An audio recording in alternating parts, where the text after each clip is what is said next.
이번 마지막 세션 발표 맡은 동명대학교 시각디자인학과 원종윤 교수입니다. 반갑습니다. 네, 제가 오늘 준비한 주제는 AI를 이용한 학습자 중심의 PBL이라는 주제인데요. 저는 우선 밀레니얼 세대고요. 그리고 2020년 코로나 때 임용이 됐습니다. 제가 세대 말씀을 드리는 이유는 제가 타이밍이 항상 얼리 어답터인 그런 타이밍이었던 것 같아요. PC통신도 처음 했고 뭐 삐삐도 처음 나왔을 때 썼고 CT폰, 핸드폰부터 해갖고 스마트폰도 다 그냥 처음 사용해 봐서 뭔가 새로운 거를 사용하는데 두려움이 없었고, 또 새로운 걸 사용할 때 나보다 더 잘 사용하는 사람도 별로 없었어요. 우리 세대는 그냥 다 같이 먼저 써본 사람이 제일 잘 쓰는 그런 세대였고요. 네, 그런 배경이 좀 있습니다. 그러다가 지금은 동명대학교에서 2020년부터 교수로 임용이 되었고요. 부산에 임용이 돼서 딱 갔는데 그때가 2020년 9월이라서 정말 코로나로 완전히 고립돼 있을 때였어요.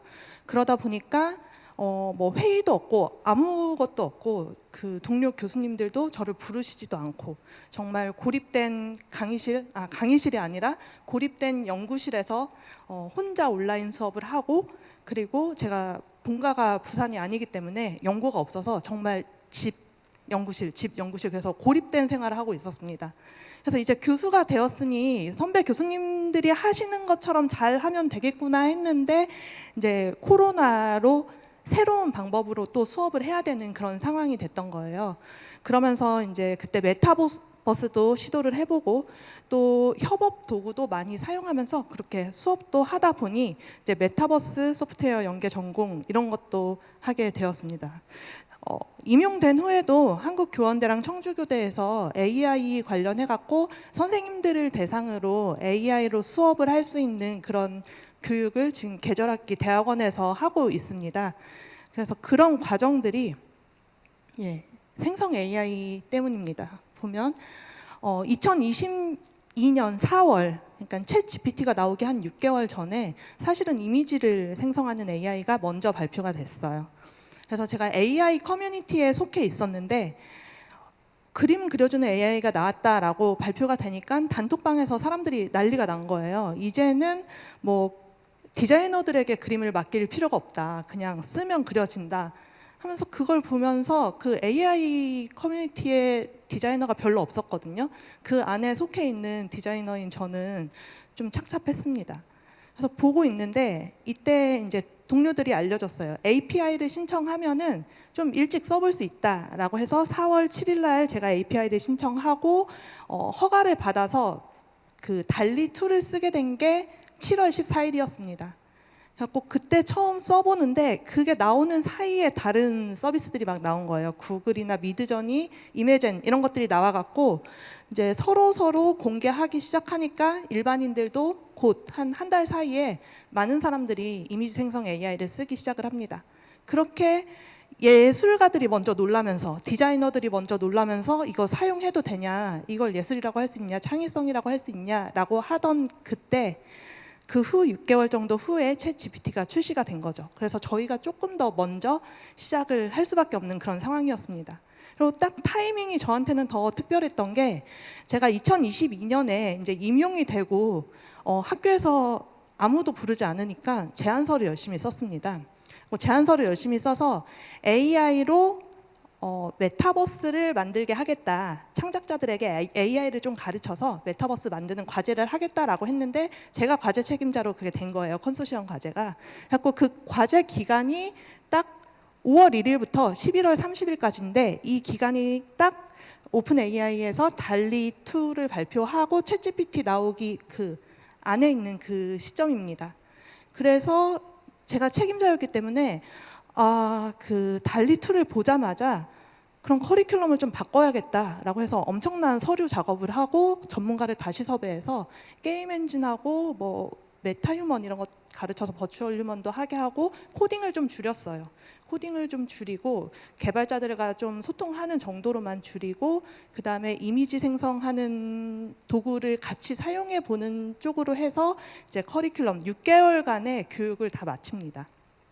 그때 이제 AI 학회랑 함께 했고 서울대학교랑 뭐 영화 제작사랑 해서 생성 AI가 나오자마자 AI 연계 창작자 양성 사업으로 이제 6개월간 매일매일 수업을 진행을 했기 때문에 AI를 가지고 수업을 한 거의 처음이 아니었을까라고 말할 수 있었습니다.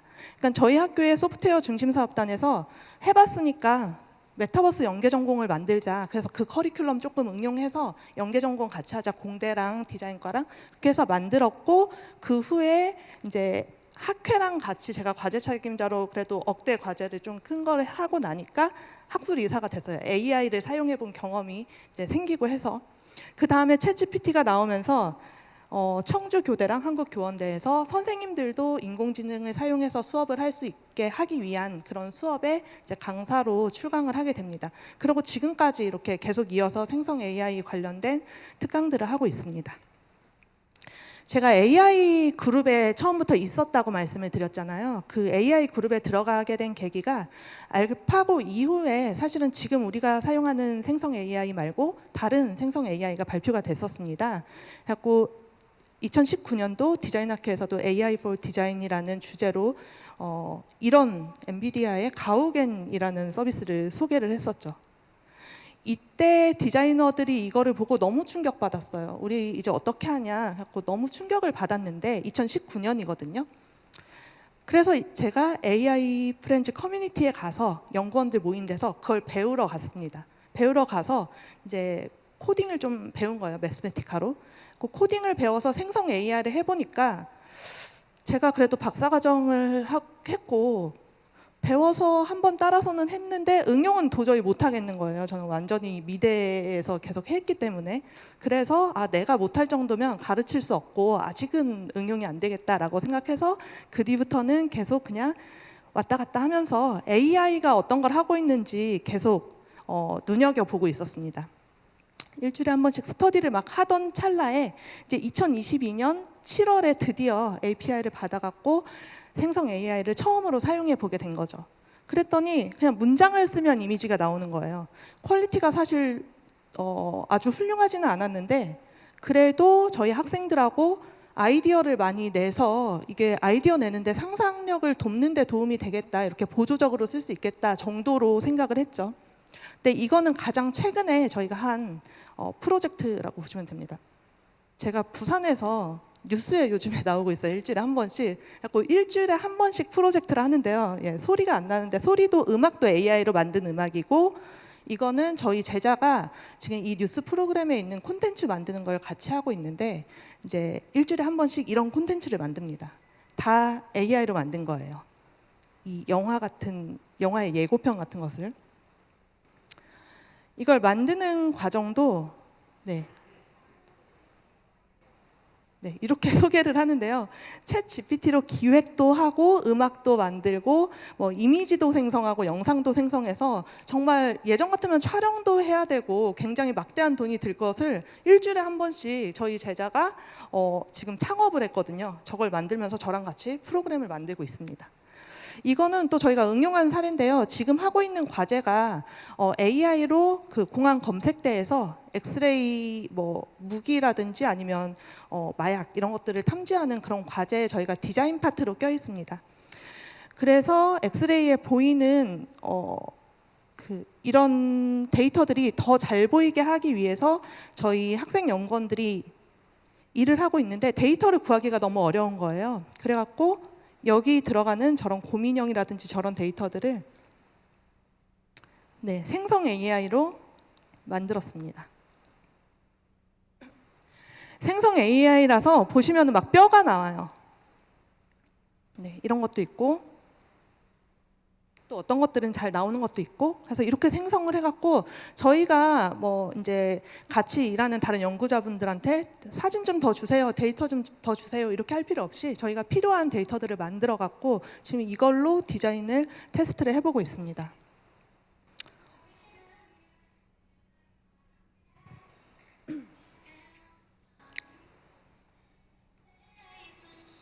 이거는 버추얼 휴먼처럼 지금 노래를 하는 그런 여러 가지 얼굴들인데 한 2년 전만 해도 버추얼 휴먼을 만들려면 굉장히 돈이 많이 들었고, 버추얼 아이돌도 버추얼 아나운서도 만드는데 많은 시간과 노력이 필요했는데, 지금은 제가 만든 방법이에요. 이 서비스, AI 서비스에 왼쪽에다가 원하는 대사를 넣거나 mp3 음악 파일을 넣습니다. 대사가 들어간 파일을 넣으면은 가운데다가 제 사진을 올리고요. 그 다음에 그냥 사진 올리고 글 쓰고 플레이 누르면은, 그러면은 생성이 됩니다. 네, 제가 미리 생성해 놓은 건데 시간이 좀 걸리겠죠. 네. 그래서 이 사진 하나를 찍어갖고, 네, 이렇게 여러 가지 언어로, 저 아는 다른 박사님인데 아랍어 발표해야 될 때 저렇게 자기 소개를 간단하게 하니까 좀 더 친근하게 진행을 하시더라고요. 근데 이런 서비스가 한두 개가 아니고, 지금 이거는 페이스북에 이런 서비스들이 너무 쏟아져 나오니까 이제 테스트를 하시는 거예요. 그래서 이 중에서 좋은 거 골라서 쓰면 되는 겁니다. 무료도 있고 유료도 있고요. 그래서 이제는 AI를 쓰는 방법이, 방금 그 인터페이스 너무 쉬워 보이잖아요. 정말 쉽고 간단하게 된 거예요.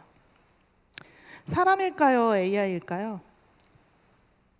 반은 맞고, 반은 사람이고 반은 AI예요. 실제로 있는 사람이, 인플루언서가 자기 모습을 AI로 만든 거고요. 작년부터 테스트를 해왔어요. 보면은 막 900만 조회하는 인플루언서인데 자기 협찬받은 옷을 그냥 AI로 입히는 테스트를 하다가 작년까지는 그냥 그랬는데 올해 되게 쓸만해졌다라고 하더라고요. 실제로 이렇게 생겼습니다. AI처럼. 여기 오른쪽이 저잖아요. 네.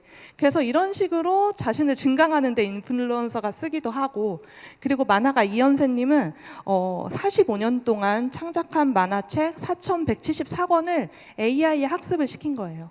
그러면은 내가 가지고 있는 내 그림을 AI가 학습을 했기 때문에 이제 이현세라는 그 만화가 신체적인 능력이 힘이 든다든지 아니면 나이가 너무 많아서 힘들다든지 이런 것들을 뛰어넘어서 아이디어 있으면 이현세의 그림으로 그려지겠죠. 심지어는 돌아가신 후에도 이게 가능한 거죠. 지금 이 사진에 있는 모습은 이현세 그림을 학습한 AI에 로봇을 붙여서 저기 참여한 사람들이 앞에 앉아서 얼굴을 이렇게 보여주면은 초상화를 그려주는 거예요. 이현세가 그려준 초상화, 이런 것들이 지금 가능합니다. 이제 PBL을 말씀드리자면, 수업을 할 때 저는 PBL 방식으로 수업을 했습니다. 이제 프로젝트 기반 학습, 문제 기반 학습 둘 다 PBL인데, 우선은 AI를 사용해서 하는 수업을 하려고 하는데 기술을 모르면은 이거를 어떻게 PBL에 적용을 할 수가 없어요.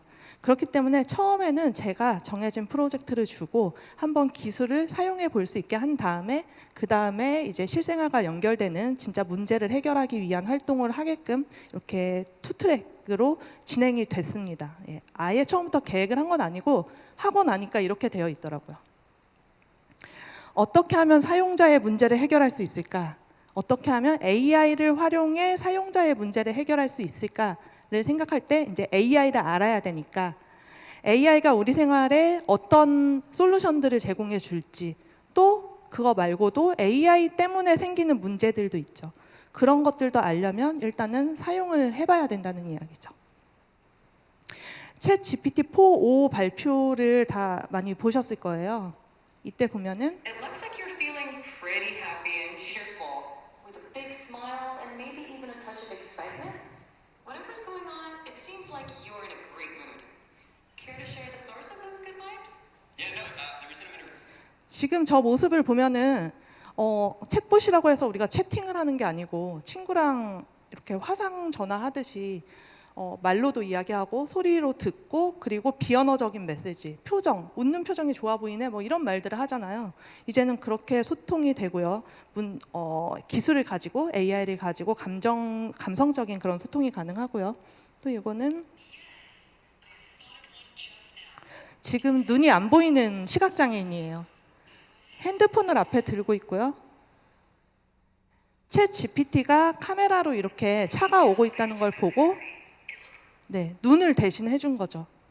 그러니까 제가 이 GPT-4.5의 기술 발표를 듣고 인상적이었던 거는, 그 전까지만 해도 변수가 몇억 개였다, 뭐 얼만큼 몇 배 늘었다 이렇게 숫자를 얘기했는데 이번에는 숫자를 얘기 안 하고 실제로 문제 해결한 사례들을 보여주더라고요. 그러니까 사실은 우리가 그 속에서 알고리즘이 얼만큼 돌아가는지 이런 거 알 필요가 없잖아요. 이게 문제가 해결되느냐, 어떻게 사용하면 되느냐, 그걸 알면 되는 거니까요. 그래서 영화 허가 진짜 현실로 된 것 같다라고 했는데 실제로 이런 일도 있었습니다. 이제 스칼렛 요한슨이 자기 목소리랑 너무 비슷했다라고 이야기를 한 거예요. 예. 얼마나 비슷한가 한번 볼게요. 허에 나온 스칼렛 요한슨이고요. It looks like you're feeling pretty happy and cheerful.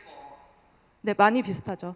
실제로 오픈 AI에서 한 1년 전에 스칼렛 요한슨에게 이 마케팅의 목적이 있었겠죠. 허의 그 분위기를 낼 수 있게 목소리 사용해도 되냐라고 했을 때 거절을 했대요. 그랬더니 너무 비슷한 목소리로 나온 거죠. 그리고 스칼렛 요한슨이 컴플레인을 강하게 해서 지금 챗 GPT에서 저 목소리는 사라졌습니다. 예, 삭제를 했어요.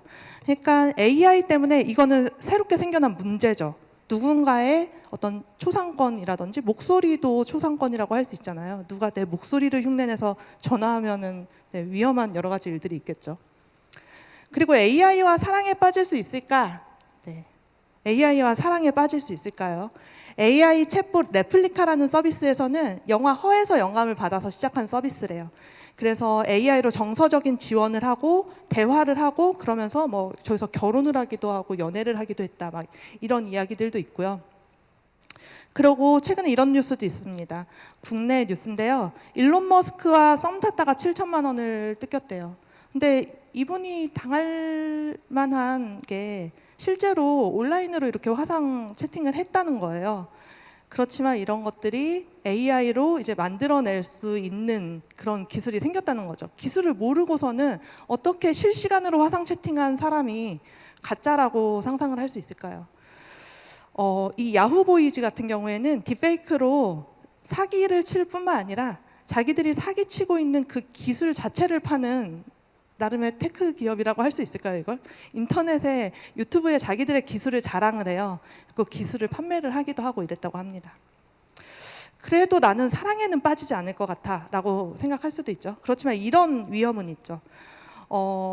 이 회의, 화상 회의를 하고 거기에 이제 중요한 사람들과 다 대화를 한 다음에 회의 끝나고 340억 원을 이체했는데 다 가짜였던 거예요. 거기 있던 목소리, 참가한 화상 회의에 참가한 모든 중요한 그 사람들이 다 가짜였던 이런 일들이 있었습니다. 그래서 사실은 이제 콘텐츠로부터 시작을 했지만 내가 콘텐츠 뭐 이미지, 영상과 관련이 없다고 해서 기술이 어떻게 발전하고 있는지를 모르면은 세상이 이렇게 변한다는 걸 모르고 깜빡 속아 넘어갈 수가 있기 때문에 지금은 어떻게 보면 이게 거의 교양 과목처럼 다 알아야 되는 디지털 리터러시가 되었다라고 할 수 있습니다. 최근에 기술이 얼마나 쉬워졌냐면요. 요 이미지 한 장이고요. 실시간으로 집에 있는 홈캠으로 이게 가능합니다. 퀄리티는 더 좋아지겠죠. 그래서 이제는 일론 머스크 사진 놓고 내가 당장 일론 머스크가 될 수도 있는 그런 기술이 나와 있는 거죠. 이 사진이 얼마 전에 페이스북에 올라왔어요. 제임스 웹 망원경으로 찍은 금성의 사진이라고 너무 아름답다고 올라온 거예요. 그런데 뭔가 아리송하면서도 그래도 제임스 웹이 찍은 요즘에 새로운 사진이 많으니까 조금 수상하지만 알고 봤더니 아니래요. 이거를 진짜 너무 아름답다고 공유하시는 분이 계셨었거든요. 그래서 좀 긴가민가해서 제가 공유를 해봤더니 네, 수성 금성 촬영이 불가하다. 이거는 밈입니다. 인터넷에 떠 있으면 그건 전부 다 진짜다. 예, 전부 다 지금은 오프라인으로 만나서 만져보지 않고는 사실은 믿을 수가 없습니다. 그러면 이렇게 눈앞에서 그려주면 믿을 수 있을까요? 네, 이것도 가짜입니다. 이런 것도 가능해져서 이제는 그냥 처음에 이제 이미지 생성하는 거 나왔을 때는 저거는 예술이 아니다. 뭐 이미지 만드는 게 뭐가 안 된다. 손가락이 이상하다. 이런 이야기들 많이 했었는데 그거를 개발하는 사람들이 모를까요? 알고 있죠. 그럼 바로바로 해결해서 내주더라고요. 새로운 기술을. 그래서 이제는 그냥 받아들이고 열심히 따라가고 있습니다. 네, 이런 가짜 뉴스도 나오고요. 네, 이런 뉴스들이 나오죠. 이제 애플에서는 6월 10일에 오픈 AI와 손잡고 시리에 챗 GPT를 탑재하겠다고 발표를 했습니다. 그러면은 이제 챗 GPT가 단순한 챗봇이 아닌 이 다양한 멀티모달로 대화하는 챗 GPT가 우리의 일상을 어떻게 바꿀지는 사실은 정확하게 예측하기는 어렵습니다. 큰 변화가 있을 거라는 것만 기대할 수 있죠. 이번에 AI가 노벨상을 타고 때 맞춰서 이런 글이 올라왔어요. 굉장히 긴 글이었는데요. 제가 AI로 번역을 해서 다리오 아모데이라는 그 엔트로픽 대표 CEO의 글인데 제가 바로 번역을 해갖고 쭉 구글 문서에다가 넣어 보니까 무려 10포인트로 20페이지더라고요. 자꾸 이거를 출력해갖고 번역한 걸 그냥 빠르게 읽었습니다. 빠르게 읽어봤더니 너무 궁금해서 읽어봤어요. 읽어봤더니 이제 이런 맥락이 있었습니다. 뭐 여러 가지 어려움이 있겠지만 구체적이고 긍정적인 비전을 품고 AI와의 미래를 개척해 나가야 된다. 긍정적인 미래를 위해서 위험을 줄여야 되는데 그냥 배타적인 시선으로만 있으면 사실은 우리가 위험까지 닥치지도 않죠. 안 하고 있으니까.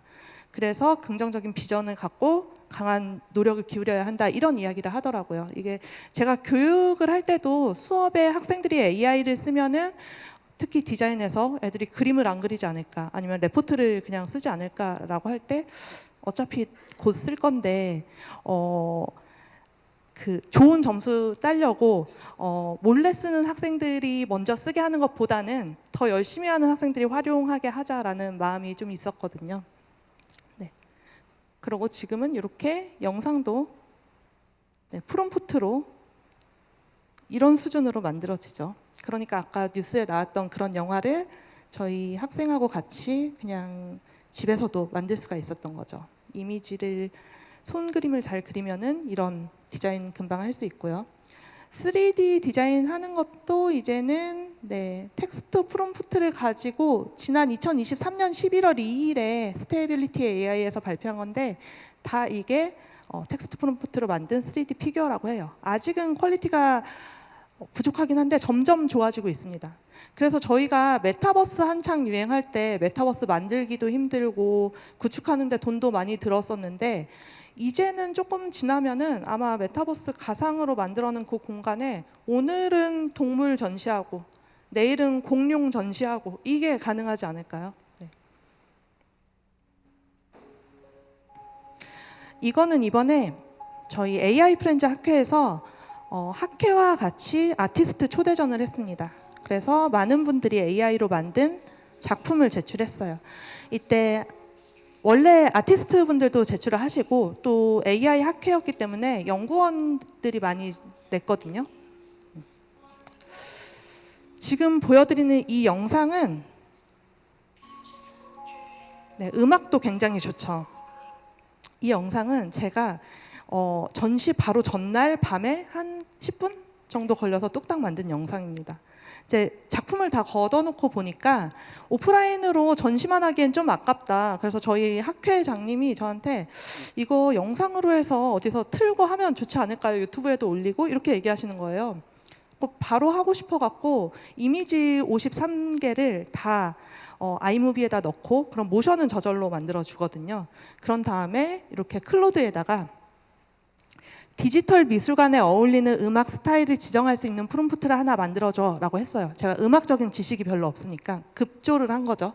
그랬더니 디지털 아트와 현대 기술의 분위기를 반영하는 앰비언트 전자음악을 생성하세요. 아까 들었던 음악이 딱 이런 느낌이죠. 부드러운 신디사이저 패드, 미니멀한 비트, 간간히 들리는 디지털 글리치 다 들으셨죠. 이렇게 설명해 주는 거를 AI가 영어를 더 잘할 것 같아서 그냥 영어로 번역을 해서 아마 한글로 넣어도 될 건데 수노라는 음악 생성하는 AI에 저기 송 디스크립션이라고 된 데다가 설명을 그대로 넣었어요.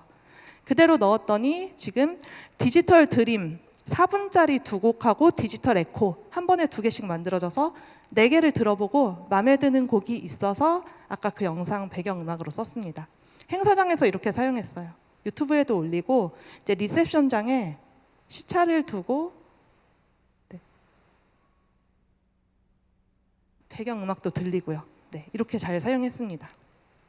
저는 이제 전공은 UX 디자인이고 그래서 기술이 발전될 때 기술을 활용하는 사람을 잘 관찰해서 더 안전하게 사용하는 그런 일들을 해왔고요. 무인항공기 디자인 쪽에서 일을 했습니다. 그러다 보니까 뭐 아름답게 하는 것보다는 좀 기능적인 거 이런 것들을 유심히 보는 편이었어요. 네. 2023년에 이제 챗 GPT가 이렇게 화제가 되었고 그렇지만 1991년에는 이런 것도 인공지능이라고 했습니다. 그러다가 2007년쯤 됐을 때 우리가 그림을 조금 구분해보는 시도를 하기 시작했어요. 페이페이리라는 분이 그림을 구분하기 시작을 해서 계속해서 그림 구분하는 경진대를 하다 보니까 어느 순간에 2015년도가 넘어가면서 이 빨간 점이 휴먼 레벨이에요. 사람의 그 능력을 뛰어넘게 된 거예요. 그래서 이제는 AI가 눈이 생기게 된 거죠. AI가 눈이 생기면 이런 게 가능합니다. 구분이 가능하죠. 구분이 가능하면은 이런 게 가능합니다. 그래서 자율주행이 가능하게 되고요. 이제 눈이 생긴 후에 지금은 초거대 언어 모델로 글을 이해했죠. 이제 글을 이해하고 나니까 발전 속도가 엄청나게 빨라진 거예요. 예전에는 그냥 뭐 코딩 이랬는데 이제 눈도 있고 글도 보니까 아직 시도를 하지 않았을 뿐 문제를 찾고 이거를 AI로 해결하고자 한다면 엄청나게 빠른 속도로 해결이 되기 시작하겠죠. 안 그래도 그 엔스로픽 CEO 이름이 잘 생각이 안 나는데 그 장문의 글에서 했던 얘기가 앞으로 5년에서 10년 사이에 100년의 변화가 압축적으로 일어날 수 있을 것이다. 그러니까 그게 1년 동안 갑자기 일어날 수는 없대요. 왜냐하면 그동안 쌓여있던 해결해야 되는 인프라 문제라든지 이런 것들을 해결해야 되는데 그런 게 한번 해결되기 시작하고 잘 되기 시작하면 그 속도가 엄청나게 빨라질 거라는 거죠. 네, 그렇게 될 것 같습니다. 네, 새로운 기술이 오면은 이제 일도 이렇게 달라지고요. 그래서 저는 이제 수업에서 2023년도의 수업이었어요. 학생들한테 메타버스 연계 전공을 만들어 놓고 게임공학과랑 시각디자인학과 학생이 같이 수업을 듣게 됐죠. 그래서 시각디자인학과 학생들한테는 일부러 이 수업에서는 어도비 포토샵 원래 쓰던 거 쓰지 말고 스테이블 디퓨전 써라 라고 이야기를 했고요. 그리고 그 개발을 할 수 있는 게임공학과 학생들에게는 코딩을 직접 하지 말고 챗 GPT로 먼저 한 다음에 뭐 필요한 게 있으면 고쳐서 해라 라고 했더니 이제 그렇게 하더라고요. 그리고 디자이너와 이제 개발자가 같이 팀이 된 거죠. 작은 팀이 돼서 과제를 진행을 했습니다. 발전 속도가 엄청나게 빨랐는데요. 저 때가 보면 2022년 버전 1은 우리에게 공개되지 않았을 때예요. 근데 우리한테 공개가 된 게 버전 3이었습니다. 버전 3에서 공개가 됐는데요. 사람들이 저는 이때 공개된 것도 참 시기가 적절했다고 생각하는 게 이때 한번 놀랬어요. 아티스트들이 먼저 놀랬죠. 챗GPT 나오기 전이니까. 깜짝 놀랬지만 그래도 부족해 라고 했는데 한 번 업그레이드 되니까 몇 달 있으니까 이렇게 된 거예요. 그래서 아티스트들이 또 한 번 놀랬어요. 저 정도면 써야겠는데? 이런 생각이 든 거죠. 그 충격을 받고 있으면서 계속 발전을 해서 지금은 진짜 사람처럼 만들게 됐죠. 이건 원본에서 좀 날짜가 잘못되어 있습니다. 네, 1년 동안에 이렇게 발전을 했어요. 제가 디자이너로서 AI로 이미지를 다루다 보니까 그러면 어떻게 해야 되냐. 아까 이재현 박사님도 프롬프트 엔지니어링 이야기를 하셨는데 처음에는 프롬프트 엔지니어링이 중요하다 뭐 이런 이야기를 했었어요. 지금 왼쪽에 있는 그림과 오른쪽에 있는 그림 둘 중에 뭐가 더 마음에 드시나요?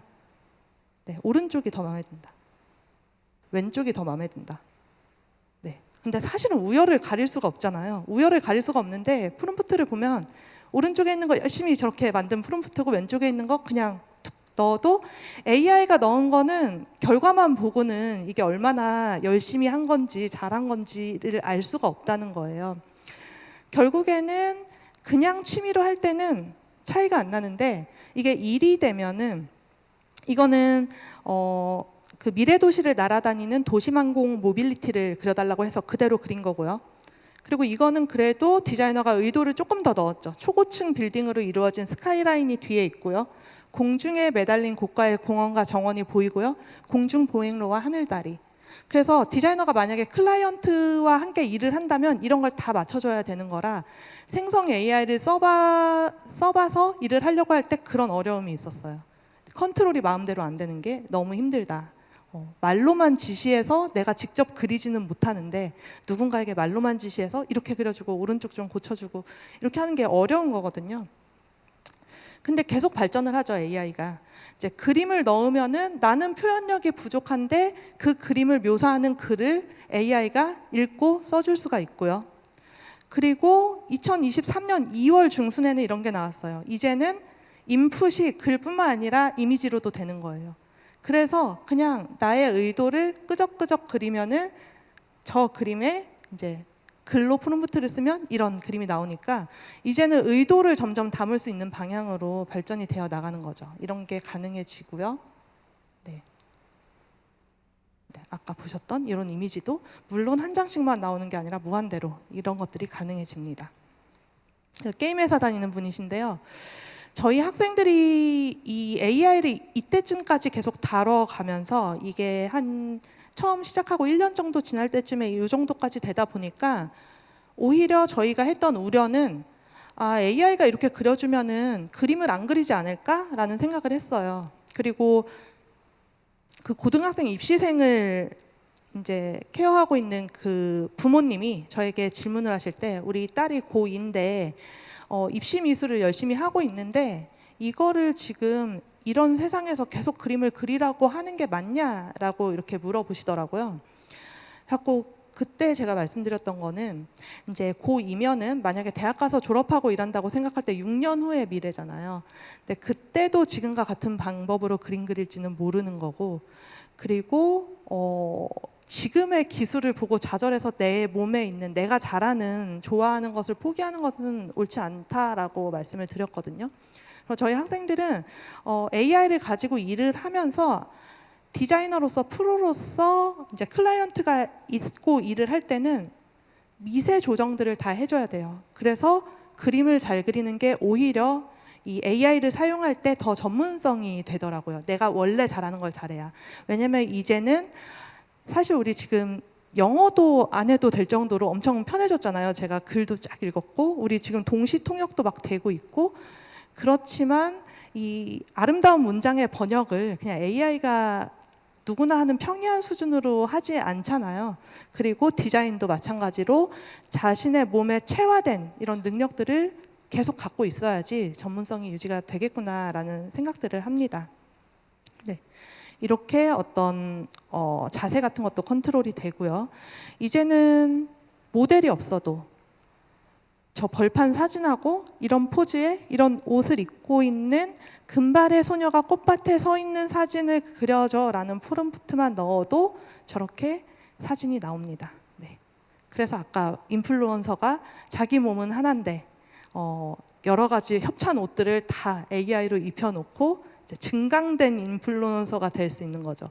그러면서 이제 모델이 좀 대체되기도 하고 이제 카메라를 찍을 필요가 없어지기도 하고요. 그러면서 그 사이에 좀 줄어드는 일들도 있고 또 새롭게 생겨나는 일들도 있고 그렇게 될 겁니다. 나는 AI를 쓰지 않겠다라고 배타적인 자세를 취할 수도 있어요. 아티스트들도 그렇게 하기도 하고요. 근데 이제 디자인에서 AI가 디자이너들이 쓰는 도구로 들어왔습니다. 작년에 만든 건데요. 2023년에. 지금 선택한 부분에 아래쪽에 대리석 바닥을 그려달라고 쓴 거예요. 그랬더니 생성이 되죠. 이거는 포토샵입니다.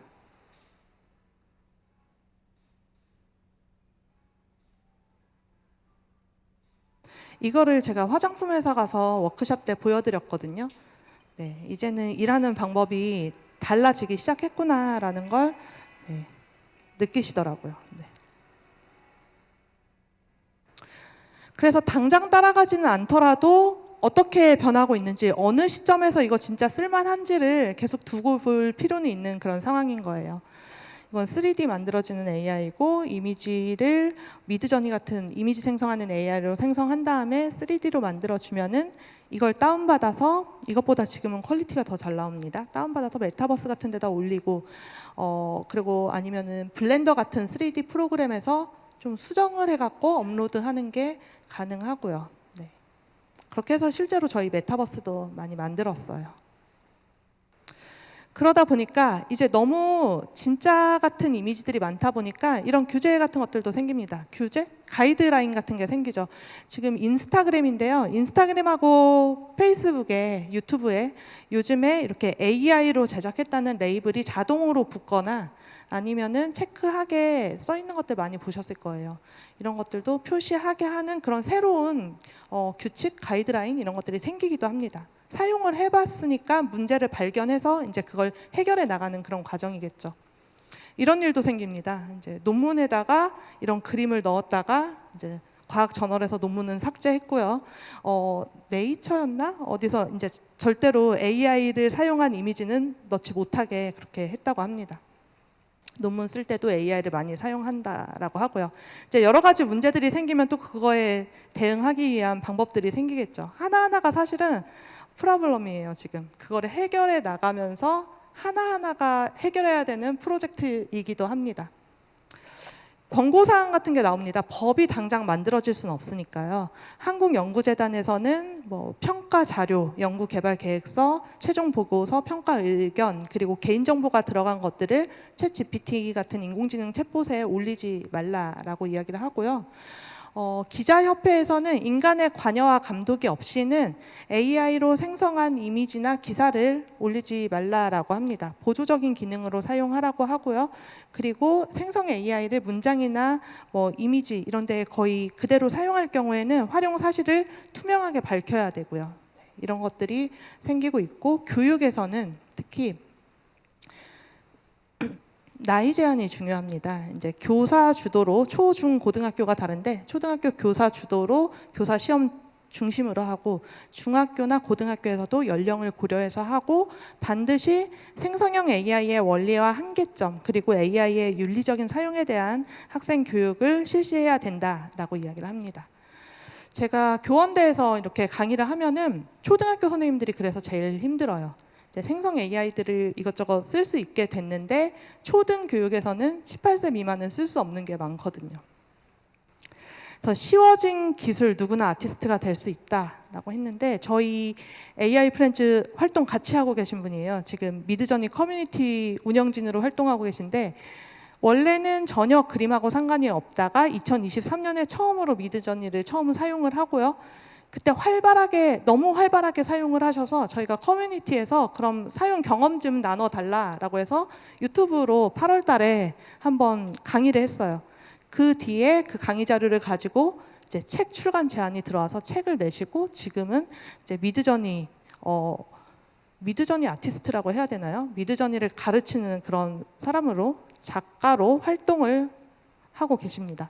그리고 방금 발표하셨던 이재현 박사님도 계속 작품을 전시하고 있다고 하죠. 이 시작은 일단은 캣이라고 고양이를 넣었더니 고양이가 나왔어요. 근데 이거를 어떻게 하면 더 내 의도대로 표현할 수 있을까를 계속 연습을 하는 거죠.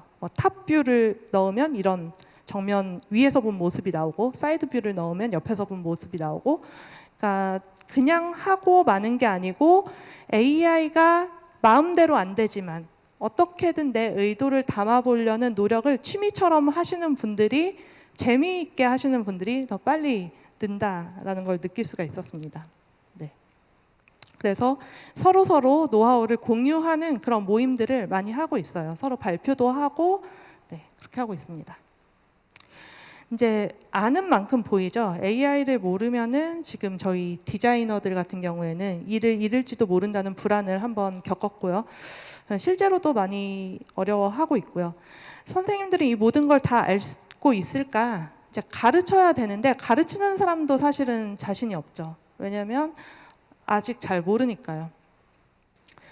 이제 저 같은 경우에는 처음에 시작을 했던 시점이 제가 무슨 마음을 먹고 시작한 게 아니고 어차피 과제를 하고 있었고 이제 계기가 되다 보니까 잘 모를 때 다 같이 해보자, 이런 기술이 있대라고 이야기하면서 같이 공부하는 방식으로 시작을 했습니다. 학생들한테 전제 조건으로 내가 먼저 뭐 해보기 전에 챗GPT를 먼저 사용해보고 잘못된 게 있으면 고치고 시행착오를 서로 발표해보자라고 이야기를 했어요. 그랬더니 이제 학생들이 코딩도 챗 GPT로 하고 성공을 하면 성공했다고 자랑도 하고 잘 안 되는 거는 잘 안 된다고 서로 공유를 하다 보니까 필요한 것들을 유튜브에서 찾으면서 해결을 해 나가는 거예요. 디자인하는 시간에 한 2시간 동안에 저런 디자인을 만들어내면서 그런 과정들을 이제 팀별로 다르게 진행하면서 사례 발표하는 방식으로 수업을 했습니다. 저도 한 번도 안 해본 거기 때문에 이 친구들이 잘하면은 잘했다고 칭찬을 해줬던 게 다였던 것 같아요. 그때 학생들도 자신들이 뭔가 얼리 어답터가 된 느낌? 그리고 한 것들을 제가 SNS를 좀 활발하게 했기 때문에 커뮤니티에 많이 공유를 했습니다. 그럼 그때는 많이 공유하는 사람들이 없어서 좀 화제가 되곤 했었어요. 이제 이게 제가 좀 보여드리고 싶은 수업 사례인데요. 2023년에 영상을 만든 사례예요. 이거는 제 영상이고요. 제 영상을 애니메이션 스타일로 바꿔보고 싶다라고 학생들이 계획을 세웠습니다. 네, 계획을 세웠는데 이게 영상을 좀 멈췄다 보여졌다 하면서 봐야 되는데요. 계획을 세우고 기록을 열심히 했습니다. 네. 네. 이게 보면은 AI를 활용한 3D 모델 애니메이션 제작을 목표로 하는, 아이고, 잠시만요. 네, 그냥 돌려볼게요. 이제 처음에는 기술 살펴보기부터 해서 학생들이 사용해 볼 기술들을 조사하고 각자 사용하고 후기를 공유하고 기획을 하고 자기들이 어떻게 하면 영상 품질을 더 좋아지게 할 수 있을지 챗 GPT한테 물어보기도 하고 그 다음에 전혀 모르는 새로운 개념들도 물어봐서 해결하고요. 네, 이렇게 기록을 다 하는 거예요. 하는 과정들을. 이제 영상이기 때문에 각 프레임별 이미지들 확인을 하고 이제 거기서 테스트로 스타일을 바꿔보기도 하고요. 바꿔보는 중에 어느 정도 잘 되는 것 같다가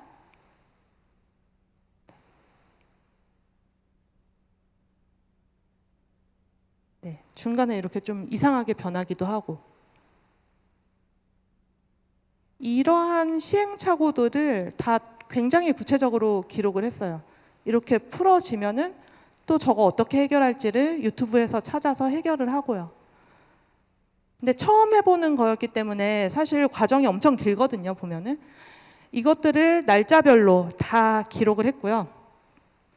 기록을 해서 한 번 성공을 했더니 그 기록은 이제 좀 정리를 하면 프로세스가 됩니다. 그 기록 자체가요. 그래서 하나 성공을 하면 이제는 두 번째 거는 더 쉽죠. 네, 이렇게 해서 마지막에 낼 때는 저렇게 프로세스를 만들어서 3가지 스타일로 완성을 해서 냈어요. 그러면 이 방법을 지금도 쓰느냐? 그렇지 않습니다. 이건 1년 전이고요. 지금은 기술이 훨씬 더 쉬워졌죠. 그래서 사실은 이런 복잡한 과정이 필요가 없어요. 네. 그럼에도 불구하고 이게 어떤 의미가 있냐, 배울 때 조금만 기다리면 기술이 해결해 주는데 이렇게 고생을 하면서 AI로 이미지 스타일 바꾸는 거를 할 필요가 있냐? 지금 잠깐 한 3개월 갈 기술을? 근데 저게 완성될 때까지 기다리면은 새로운 걸 배워 나가는, 문제를 해결해 나가는 경험을 하기가 어렵잖아요. 누가 먼저 한 다음에 그때 가서 배워서 제일 확실할 때 해야 되면은 레드오션으로 들어가는 느낌? 조금? 그런 느낌이 저는 들었습니다.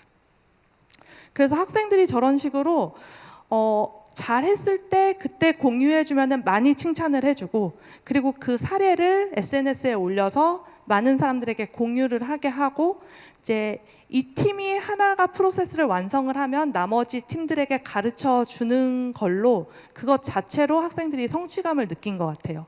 그래서 다음 학기에는 지금 공부했던 그 방법이, 그 프로세스가 쓸데없는 게 되더라도 다음 거 새롭게 도전해보고 싶은 그런 마음이 들게 된 거죠. 네, 이렇게 AI로 만든 걸로 디지털 트윈을 만들기도 하고요. 이제 텍스트를 넣어서 이미지도 만들고 3D, 모션, 비디오, 목소리 이런 것들을 다 만들 수 있는 그런 상황이 되니까 이제 여기저기서 다 열심히 하시더라고요. 이때 2023년 2월 18일에 제가 페이스북에서 퍼온 건데 선생님들이 교사들도 이때 코로나 때부터 엄청 열심히 공부를 했거든요. 어떻게 하면 지금에 닥친 문제를 해결할 것이냐. 이제 새로운 기술을 보고 이런 포스팅을 봤어요. 대본은 챗 GPT로 만들고 얼굴을 미드저니로 만들고 클로바 더빙이라는 프로그램 사용해서 목소리를 생성하고요. 그리고 목소리를 넣고 사진을 넣으면 아이고 네. 좀 이상하게 됐네요. 이렇게 자연스럽게 좀 얼굴 움직이게 하는 그런 걸 사용해서 만드셨더라고요. 응용력이 대단하다. 왜냐면 저 때는 2월이었잖아요. 챗GPT 나온 지 몇 달 안 됐을 때였거든요. 그러고 조금 있으니까 전 세계적으로 좀 유행을 했던 2023년 4월 2일에 올라온 건데, 네. 네, 제대로 나오네요.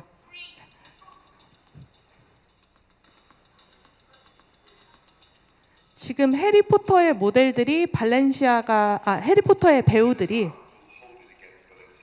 네, 발렌시아가 모델이 됐죠. 이게 되게 화제가 됐던 게 스타일 담당은 챗 GPT, 애니메이션은 DID, 그리고 이미지 생성은 미드저니로 만들고 목소리는 11랩스라는 프로그램으로 만든 거예요. 이 배우들이 유명하기 때문에 MP3를 일정 시간 갖고 있으면 뭐 발렌시아가를 입으세요 이렇게 쓰면은 그 음성으로 읽어주는 거고요. 그리고 DID는 앞에서도 사용했던 건데 사진이 있고 목소리가 있으면 좀 자연스럽게 뭐 입만 뻥긋거리는 게 아니라 고개도 눈도 조금 깜빡거리고 이렇게 만들어주는 서비스였습니다. 그래서 이거를 학생들하고 해봤어요. 챗GPT 나온 지 한 4개월 조금 더 지났을 때죠, 이때가.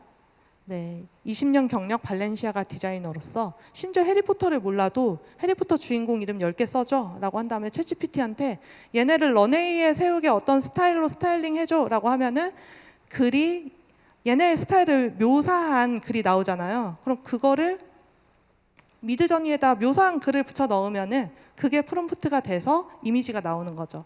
그런 다음에 이제 아까 그 목소리 생성하고 같이 넣어서 편집하면 그런 영상이 나오는 건데 이게 전 세계적으로 유행을 해갖고 여기 나온 모든 발렌시아가 광고들이 다 가짜입니다. 다 가짜예요. 저희도 이거를 한번 따라해 보니까 학생들이 재미있게 쉽게 잘 하더라고요. 그러고 있다 보니 방학 때 런웨이에서 메일이 왔습니다. 눈여겨보고 있었거든요. 영상 생성하는 AI가 나올 거라고 해서. 근데 지금 써볼 수 있다라고 온 게 2023년 6월이었어요. 저희가 방학 때도 이때 부지런하게 부산시 예산을 따갖고 이제 방학 비교과 과정을 막 돌리고 있었습니다. 그래서 그때 이걸 만들었어요.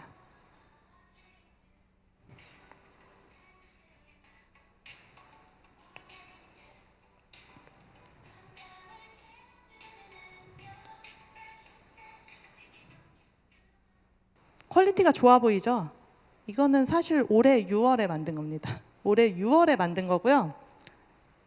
이게 2023년 7월에 만든 거고 이때는 런웨이가 처음 나와서 메일 받고 저희가 이제 비교과 과정 하면서 처음 만들어 본 거예요.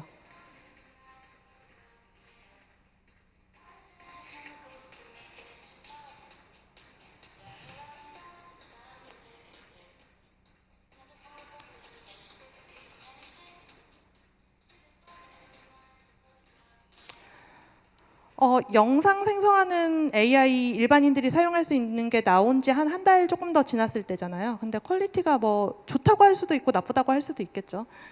이때 우리가 썼던 방법은 챗 GPT로 일단 상큼한 과일 주스 광고를 기획을 했고요. 이때 제가 학생들한테 한 거는 수업에 들어가서 저는 이런 프로그램들을 알잖아요. 메일로도 왔고 영상 생성하는 AI가 나왔으니까 챗 GPT로 기획하고 미드저니로 이미지 만들고 이제는 전에 없던 런웨이 젠2가 나왔으니까 저걸로 영상 만들고 그 다음에 음악 만드는 비트봇이라는 걸 알려줬어요. 저걸로 음악 만들어서 우리 다 편집해서 한번 광고 만들어 보자 라고 했어요. 이렇게 딱 안내했더니 아까 방금 보셨던 그 영상이 이렇게 해보자 라고 하고 1시간 만에 나온 영상이에요. 학생들이 다다닥 만들어 갖고 그때 이제 대화한 거를 보면 학생이 쓴 거예요. 이거는 네가 광고 마케터 혹은 광고 디자이너로서 광고를 제작한다고 생각하고 파워퍼프걸을 오마주한 키치 러블리한 분위기에 상큼한 주스 광고, 스토리보드를 15초 분량이 나오도록 만들어줘 라고 했습니다. 네, 이게 영상이 아닌가 보네요. 그러면은 쭉 만들어줘요. 쭉 만들어주고 저기다가 계속 대화를 하면서 다듬는 거예요. 여기다 뭐 좀 더 추가해줘. 조금 더 분위기가 잘 살게 해줘.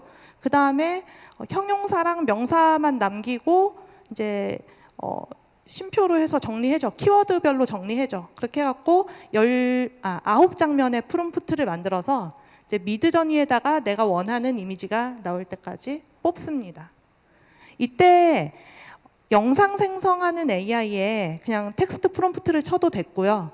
이미지를 넣고 텍스트 프롬프트를 넣어도 됐었고 이미지만 넣어도 됐었어요. 근데 저희가 테스트 해보니까 이미지는 그래도 한 1년 가까이 발전을 했잖아요. 미드저니 퀄리티가 굉장히 올라가 있는데 영상 생성은 지난달에 나온 거라 영상에다가 바로 프롬프트를 넣으면 엉망인 이미지가 나와요. 하나도 안 예쁜 이미지가 나와요. 그래서 저희가 생각한 게 이제 이미지를 만들어서 업로드하고 처음에는 너무너무 쉽죠. 왜냐면 기능이 없으니까요. 그냥 이미지 올리고 클릭하면은 네, 뭐 좀 깨지긴 하지만 이렇게 그냥 랜덤으로 나오는 거예요. 어떻게 보면은 내가 의도를 넣기는 힘들고 그 대신 이제 시작 이미지가 있는 거죠. 그래서 마음에 드는 게 나오게 만들고 그리고 저 때는 음악 만드는 AI도 너무 간단해서 그냥 키워드 몇 개 넣으면 나왔습니다. 네, 그래서 이것들을 다 합쳤더니 이제 텍스트로 뮤직을 만들고 텍스트로 이미지 만들고 이미지로 비디오 만들고 음악도 만들어서 하나에 넣고 편집을 딱 해서 광고를 만드는 그런 프로젝트를 하게 된 거죠. 그래서 이게 저희가 PBL을 하는 핵심 프로젝트가 되는데요. 왜냐하면 이게 한 1시간, 2시간 정도의 워크숍으로 챗 GPT 사용하는 거랑 그리고 이미지, 영상, 음악을 다 체험해 볼 수 있어서 이걸 가지고 계속해서 이제 교육에 활용을 합니다. 네, 이때 처음에 광고 만들었던 학생이 영화도 만들고 하면서 계속 포트폴리오를 발전시켜 나간 모습이고요. 2023년에 이거를 페북에 올려서 많은 사람들이 공유를 했고요. 네, 컨퍼런스에서 이렇게 발표를 하기도 했습니다. 그러다 보니까 학생들이 좀 성취감을 느끼는 것 같았어요. 이 친구들이 실습을 해서 프로세스가 갖추어진 학생들은 보조 강사를 하거든요. 제가 다 해보고 다 가르칠 수가 없기 때문에 잘 만들어진 프로세스는 이제 다음 과제를 하거나 아니면 다음 수업에서 이 친구들의 프로세스를 다른 친구들이 따라서 반복하게 하는 거예요. 그래서 뭐 learn by teach라고 해야 되나? 아무튼 가르치면서 배우는 그런 상황이 됐습니다. 네, 이런 걸로도 응용을 해봤고요. 학생들이 사용자의 그림으로 1차로 소스 제작하고 뭐 굿즈를 만든다든지 응용을 하기 시작합니다. 애들 그림 약관을 가지고 뭐 대형 이미지를 생성한다든지 이런 것도 가능해지고요. 네, 이거는 제가 만든 작품인데 이제 이거를 수업에서 하다 보니까 특히 저희는 대학이고 전공이다 보니까 사실은 다 유료를 쓸 필요는 없지만 좋은 포트폴리오를 만들기 위해서는 유료 프로그램을 쓰게 되더라고요. 그리고 지금 보면은 수업에서 AI를 사용하고자 하시는 분들이 제일 어려워하는 게 구독 문제를 어떻게 해결하느냐인데 사실은 저도 어려웠어요. 왜냐면 구독을 하려고 아무도 안 할 때 처음에 시작을 하다 보니까 학교 과제 카드로 예를 들면 미드저니 8개를 계산하려고 하는데 같은 IP에서 같은 카드로 하루에 4개밖에 계산이 안 된다든지 이런 일들이 생기기도 하고 아니면 구독이다 보니까 학생들에게 구독을 시켜주고 제가 뭐 비용 처리를 해주는데 구독을 안 끊어요. 그러면은 이제 그게 학교 카드인데 문제가 되는 거죠. 자꾸 궁리를 하다 나중에는 제가 우리 같이 연구과제 하고 있는 팀원들끼리 아이디를 한 사람에 2개씩만 만들어서 한 12개의 아이디를 만들었거든요. 자꾸 저희가 그냥 중앙 관리를 했는데요. 사실 이런 식은 너무 어렵잖아요. 실제로 이걸 수업에서 계속 관리를 한다고 생각할 때 사실 이거를 조교한테 맡기기도 어려웠거든요. 왜냐면 생성 AI를 써본 사람이 없는데 어떻게 그거를 행정 조교가 할 수는 없잖아요. 제가 그래도 써봤으니까 뭐가 문제인지 알면서 대처하면서 하죠. 근데 뭐 이런 것들은 앞으로 개선이 되겠죠. 뭐 대행을 해주는 데도 있다고 하고 그렇습니다. 뭐 그런 문제들도 있었고요. 이제 이렇게 학생 연구원들이 한 걸 가지고 보조 강사로 활용을 한 거고요. 그러면서 이제 제가 이 친구들이 일단 창업을 했었고요. 학교 다니는 동안 창업을 할 수 있었던 이유는 생성 AI를 2023년에 자꾸자꾸 했던 좋은 PBL 사례들을 페이스북에 올린 거예요. 그랬더니 그때는 하고 있는 사람들이 많지가 않아서 일을 같이 해보자. 뭐 디지털 교과서 같은 거를 만드는데 캐릭터 디자인을 AI로 한번 시도해본 회사가 있을 수도 있고, 아니면 버추얼 휴먼을 만드는데 메타 휴먼이나 AI를 좀 사용할 수 있는 학생들, 새로운 거기 때문에 아직 배운 학생들이 많지 않아서요. 꼭 그런 기회들이 생겨서 학생들이 창업을 해서 실제로 실무를 해볼 수 있는 기회들이 생겼고요. 굉장히 고생을 많이 했습니다. 왜냐면 AI로 하면 뚝딱 될 거라고 생각해서 시간도 절약되고 빨리 될 거라고 생각을 해서 이제 사람들이 시도를 했는데 사실은 그렇지가 않으니까요. AI로 한 게 굉장히 사람 손이 많이 갑니다. 아직 완벽하지가 못해서요. 네. 그러면서 여러 가지 기회들이 생겼고요. 네, 가르치는 방법으로 학생들이 계속 배우다 보니까 지금까지도 이 방법은 사용을 하고 있어요. 아까 취업했던 그 친구들이 저희 수업에 한 15주 수업 중에 한 2번 정도는 AI라든지 아니면 새로운 도구들을 가르치러 외부 강사, 산학, 융합 강좌 뭐 이런 식으로 해서 특강으로 연사로 모시면서 하고 있는데 그게 학생들한테도 굉장히 반응이 좋더라고요. 왜냐하면 바로 선배가 하기 때문에 제가 솔직히 이야기를 합니다. 저는 UX 디자이너인데 제가 처음 할 때는 포토샵을 사용했어요. 10년 전에는. 포토샵을 막 사용을 하다가 이제 중간쯤 되니까 도구가 바뀌어갖고 스케치를 사용하기 시작을 했어요. 그런데 임용이 돼갖고는 애들한테 어도비 XD를 가르쳐주고 있는데 코로나 지나면서 피그마로 다 바뀌었어요. 그래갖고 사실 피그마는 저도 안 써본 거를 그냥 기초를 배워서 앞으로 피그마가 될 것 같으니까 써야 된다 라면서 학생들한테 가르친 거거든요. 그래갖고 학생들이 제 강의 나중에 이렇게 메모, 강의평가 같은데 뭐 나쁘게 쓰진 않고 이렇게 썼습니다. 처음에는 교수님이 더 잘하시는 것 같지만 학기가 끝날 때쯤 되면 내가 더 잘하는 것 같다. 뭐 이렇게 쓰더라고요. 꼭 그런 과정을 계속 하다 보니까 이제는 학생들한테 선배를 강사로 부르면서도 아니면은 바로 위학년 선배를 이제 보조 강사로 해서 이렇게 서로 가르치게 하면서도 나보다 지금 하고 있는 선배들이 더 잘한다. 그리고 최근에 프로젝트 마친 선배가 더 잘한다라고 하면 서로서로 그런 연결고리가 이어지고 그렇게 진행이 됩니다. 근데 이렇게 서로 실습하는 게 바로바로 공유가 되고 잘 되려면은 사실은 실시간 공유가 되어야 돼요. 누가 뭘 하고 있는지가 바로 눈앞에 보여야지 강사가 앞에서 가르치고 있는데 이제 각자 하고 있으면은 누가 뭘 하고 있는지 모르기 때문에 이런 교류가 안 되는데요. 이런 경험은 제가 코로나 때 온라인 수업을 하면서 익힐 수 있었던 그런 경험이었습니다. 일단 뭐 링크를 통해 갖고 서로 자료를 주고받는다든지 결과물을 학생들이 노션이나 패들렛 같은 데다가 실시간으로 올리게 한다든지 네. 그리고 새로운 걸 가르칠 때 또 비교과 과정 중에 블렌더랑 AI를 같이 사용하는 걸 가르쳤는데 제가 블렌더 강사는 섭외할 수가 있었어요. 근데 블렌더와 AI를 같이 하는 강사는 섭외할 수가 없죠. 왜냐면 AI 플러그인이 이제 새로 나왔으니까. 그러면은 한 번도 이 AI 플러그인 안 써본 학생들이 자기들이 조사를 하는 거예요. 왜냐면 보조 강사니까. 그리고 보조 강사에 합당한 대우를 해줬습니다. 그 과제 중에 그런 걸 해줄 수 있는 과제가 있더라고요. 그랬더니 이렇게 서로서로 공유할 수 있는 샘플 연구작도 만들고 하면서 네, 뭐 30분 안에 이런 것들을 완성할 수 있다 하면서 학생들한테 서로 공유하면서 배워 나갔고요. 마무리하는 이런 과정들도 학생 연구원들이 다 했고 진행을 했습니다. 그리고 왜 15초 콘텐츠 만들기를 계속해서 입문으로 하고 있느냐. 저는 이거를 학교 선생님들한테도 이걸로 했거든요. 그래서 학교 선생님들이 더 여러 가지 커리큘럼 만드는데도 이 콘텐츠 만들기를 사용했습니다. 왜냐하면 우선은 저는 원래 15초 광고 만들기라고 했는데 결과물의 목표가 일단은 뚜렷하고요. 그리고 결과물의 규모가 작아요. 처음에는 의도한 게 아닌데 처음에는 다 무료였거든요. 처음 시작할 때는.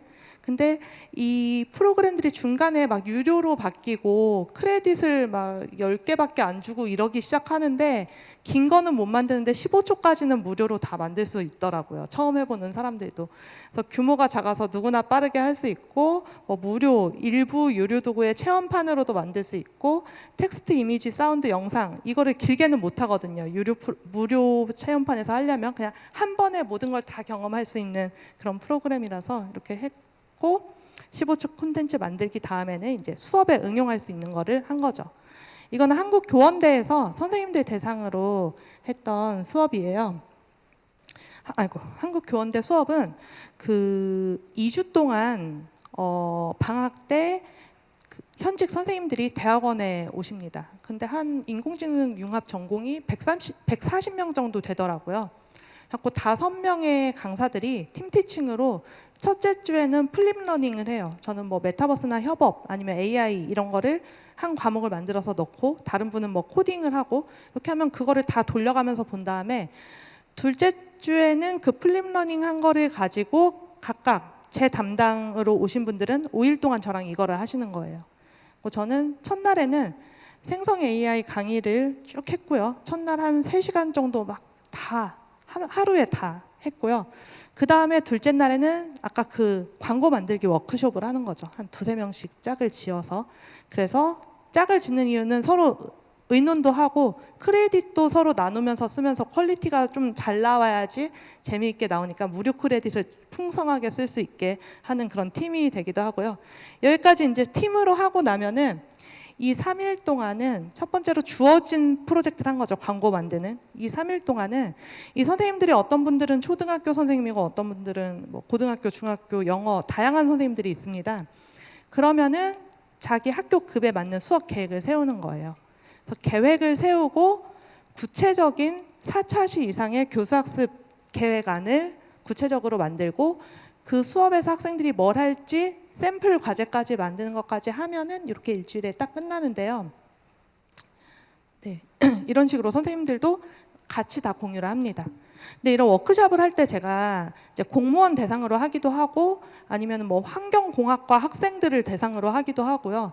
아니면은 선생님들을 대상으로 하기도 하는데 같이 할 때 이렇게 공유하는 게 굉장히 의미 있어요. 왜냐면 제가 샘플 프로젝트로 만들어 준 거는 그냥 이런 거 할 것 같은 뭐 계획서 쓰기 실제 프로젝트가 아닌 할 것 같은 거를 딱 샘플로 드리면은 그걸 한번 해보신 다음에는 진짜 자기 실무에 있는 걸 하나씩 하시거든요. 20명이 하면은 20개의 프로젝트가 쌓이는 거예요. 자꾸 지금 선생님들이 한 20명쯤 있으면은 20개의 프로젝트가 있는데 어떤 선생님은 AI 활용한 디지털 학급 문집을 만들기도 하고 어떤 선생님은 AI로 뭐 뮤지컬을 만들기도 하고요. 이 선생님은 뭘 하셨냐면 이제 수학 선생님이에요. 중학교 정도였던 것 같은데 이제 수학 선생님이신데 이제 피타고라스나 이런 수학자들에 대해서 조사를 하는 거예요. 학생들이 조사를 한 다음에 실제로 한 건 아니죠. 계획을 세운 거죠. 그리고 자기가 이제 수업을 하나 샘플 프로젝트를 한 거죠. 조사를 한 다음에 이 피타고라스가 인터뷰하는 영상을 만드는 거예요. 그래서 피타고라스의 인터뷰를 만들기 위해서 대사도 만들고요. 아이고. 네. 저는 어릴 때부터 숫자와 도형에 큰 흥미를 가졌습니다. 수학은 세상의 이치를 설명해주는 언어라고 생각했습니다. 피타고라스의 정리는 직각삼각형에서 빗변의 길이의 제곱이 다른 두 변의 길이의 제곱의 합과 같다는 점입니다. 네, 이렇게 그 과학자들, 뭐 수학자 이런 사람들이 자기 소개를 인터뷰를 하고 설명을 하게 하는 수업을 통해서 학생들이 더 재미있게 좀 창의적으로 수학에 접근할 수 있겠다. 뭐 이런 계획을 세우신 거예요. 그리고 이거는 영어 선생님이 하신 건데요. 부커상인가 아무튼 큰 상을 받은 그런 작품을 문학 작품을 가지고 깊이 있게 감상을 하고 그거에 인상 깊었던 장면을 뮤지컬로 만드는 거예요.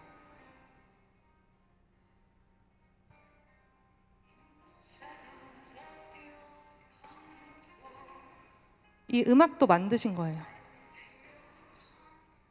이 소설에 있는 분위기, 상황, 장면 이런 것들을 생각하면서 그래서 어떤 문학 작품을 그냥 읽는데 그치지 않고 참여형 이런 수업을 할 수 있게 계획을 세우신 거죠.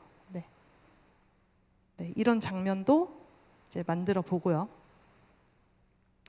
그리고 이건 초등학교 선생님이 한 건데 제가 인상이 깊어서 가져왔습니다. 저도 중학교, 고등학교에 특강을 가요. 근데 전에는 몰랐지만 이제 특강을 가고 여러 가지 활동을 하다 보니까 생성 AI를 미성년자 연령 제한이 있다는 거를 알게 된 거죠. 그래서 이제 선생님들이 저를 초대할 때는 그분들은 잘 모르시잖아요. 그래서 미리 말씀을 드립니다. 학부모들에게 동의를 구하는 그런 가정통신문을 보내시라라고 말씀을 드립니다. 이 선생님도 보면은 생성 AI로 수업을 할 때는 선생님들의 업무가 굉장히 과중해져요. 수업 중 생성형 AI 다루는 것에 대한 학부모의 동의서를 취합하기, 또 대학에도 요즘에 고등학생이나 중학생들이 뭐 공부하러 오거든요. 이렇게 특별활동 같은 거 하러. 그럴 때도 대학에서도 이런 거를 해야지 문제가 없습니다.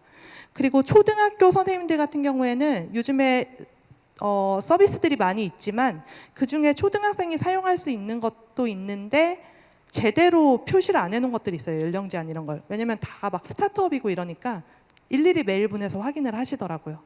그런 식으로 해서 수업을 준비를 하십니다. 실제로 만약에 AI를 가지고 뭔가 새로운 수업을 준비한다면 사실은 가르치는 것뿐만 아니라 그 뒤에 있는 여러 가지 행정적인 허들이 굉장히 많습니다. 이런 식으로 수업에 응용하시는 분도 있었어요. 그 서울여대 황유한 교수님 사례인데요. 생성 AI로 이런 걸 해보면 어떨까 해서 상상을 해보셨대요. 그 상상을 해보고 학생들한테 우리 이거 트리 한번 만들어 볼까 해서 실제로 만드셨대요. 네, 실제로 만들어서 기사로도 나오고 그랬는데 실제로 만들었더니 트리 모양 만들기가 너무 힘들었다고 하시더라고요. 전 이게 재밌어서 한번 클로드에다가 이미지를 올리고 이 이미지에 대해 설명해줘 라고 해봤어요.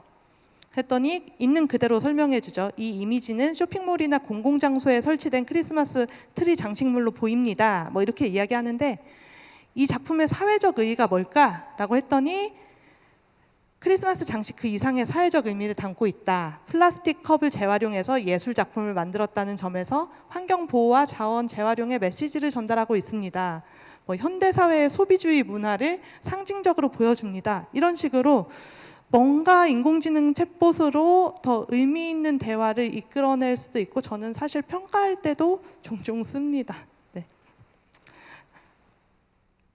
그럼 내 능력에 AI의 능력을 합치면은 나는 증강된 인간이 될까를 생각을 한다면 안 그럴 수도 있다는 거죠. 사실 얼마 전 작년에 제가 이런 기사를 갖고 왔어요. 지금은 외신 한 구석 뉴스지만 곧 우리 모두를 공포에 떨게 만들지도 모르는 소식.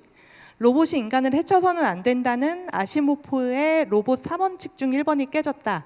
AI는 로봇이 아니기 때문일 수도 있겠지. 상대가 규칙을 어겼다고 공격했다는 거예요. 근데 제가 이거를 공유하면서 저도 사실은 지식인이 그러면 안 되는데 그냥 SF를 좋아하니까 와 신기하다 하면서 공유를 했거든요.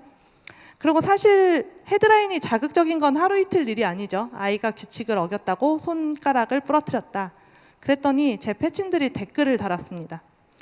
글 쓰신 분이 기사를 오독한 것 같다. 저 규칙이라는 게 체스 규칙이 아니라 작동하는 로봇 근처에 가면 위험하니까 가면 안 된다는 안전수칙이다. 맞는 말인데 저 말을 듣기 전까지는 저는 생각을 못했어요. 그리고 뭐 자율주행 자동차가 인명사고를 내면 악감정을 가진 거냐. 제발 이렇게 좀 하지 말았으면 좋겠다. 그리고 또 오랜만에 댓글을 남겨보는데 애초에 로봇 3원칙은 소설에 나오는 설정에 불과하다. 법이 아니다. 자꾸 이제 이걸 보고는 생각을 고쳤죠. 글도 고쳤죠. 원문을 읽어보니까 특정 안전 수칙이 있는데 아이가 이를 명백히 위반했다라고 나와 있더라고요. 정독했으면 틀리지 않았을 거예요.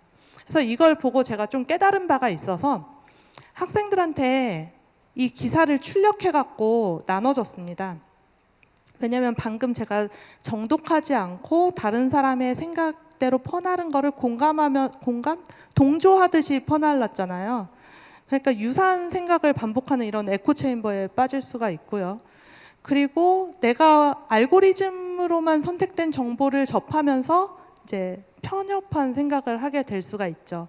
그래서 학생들한테 이거에 대한 경각심을 나도 느끼게 해줘야겠다 해서 기사를 출력을 해갖고 읽으라고 하고 포스트잇 손바닥만한 거 2개를 줬어요. 그래서 하나에는 지금 이 기사 속에 있는 문제가 뭔지 찾고 하나는 해결 방법을 찾아라. 그런 다음에 이제 이렇게 어비니티 다이어그램을 해서 뭔가 묶어봤죠. 그랬더니 이제 해결 방법을 더 안전하게 개발해야 된다. 뭐 안전장치를 사후 보완을 해야 된다. 아니면 로봇이 움직일 때 불을 깜빡이게 한다든지, 뭐 삐뽀삐뽀 소리가 나게 한다든지, 아니면 안전 교육을 강화한다든지, 저게 재밌으니까 뭐 소설이나 이런 걸로 승화시킬 수 있겠다. 이런 여러 가지 의견들이 나왔는데 이것들이 다 지금 잘못된 문제 정의가 아니잖아요. 각각 다 의미 있는 다양한 해법들, 다양한 문제 정의들이 잘 되어 있죠. 그래서 이걸 보면서 AI 이 많은 정보들을 꼭꼭 씹어서 잘 읽게 하는 게 교육에 중요하겠구나라고 생각을 해서 제가 대학에서도 저걸 출력해서 한 번씩 학생들한테 이렇게 하지만 이제 중고등학생들을 교육할 때라든지 아니면은 학생들이 처음에는 챗 GPT부터 사용해라고 했는데 지금은 포스트잇에다가 아이디어들을 막 쓴 다음에 그 다음에 글은 잘 못 쓸 수도 있잖아요. 글쓰기 실력이 좀 잘 안 돼서 이제 이렇게 내 아이디어들을 정리한 것들, 내가 갖고 있는 정보들을 손으로 정리한 것들을 사진을 찍어서 챗 GPT에다 올려주고 이걸 토대로 대화를 하기 시작하면 이제 내 생각과 AI의 생각을 같이 좀 사용할 수 있게 되는 그런 응용할 수 있는 방법이 됩니다. 네. 그리고 이거는 제가 중학교 학생들 대상으로 워크숍을 한 건데요. 학생들한테 할루시네이션을 알려주고 싶었어요. 챗 GPT를 사용하면 이런 위험이 있다라는 걸 알려주고 싶었는데 이제 학생들한테 인공지능 챗봇으로 막 교육을 하니까 학생들이 신난 거예요.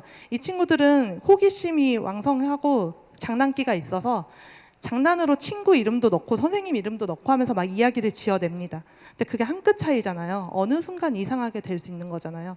근데 그때 이제 제가 퍼실리테이터로서 딱 개입을 해갖고 이 AI가 거짓말을 잘한다. 그러니까 너네가 학교에서 배운 것 중에 AI가 잘 모르는 거 한번 찾아봐라고 했더니 이제 제가 빨간 포스트잇하고 파란 포스트잇을 주면서 빨간 포스트잇에다가는 AI가 잘 모르는 거, 거짓말하는 거를 적고 파란 포스트잇에다가는 너네가 팩트 체크해서 바로 잡아서 다시 적어봐 했더니 이제 또 방금 막 이야기 지어내다가 신나갖고 다시 하더라고요. 에어포스를 신고 전쟁에 참여했던 이순신은 뭐 선조시대 조선의 군사력을 지키기 위해 노력한 사건이다라고 적어놓고 고쳐 적은 거죠. 여기다가는 이순신이 전쟁을 나갈 때는 에어포스라는 신발은 없었다 이런 식으로요.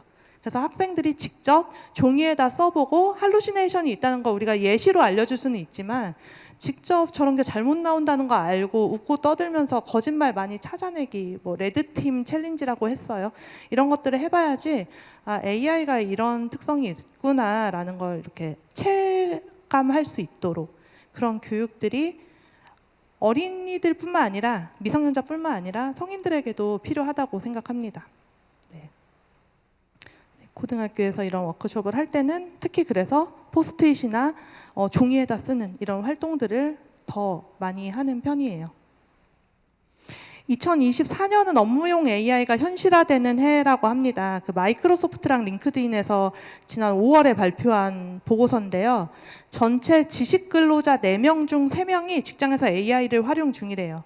그리고 사용자의 46%는 6개월 이내에 AI 사용하기 시작했다고 하고요.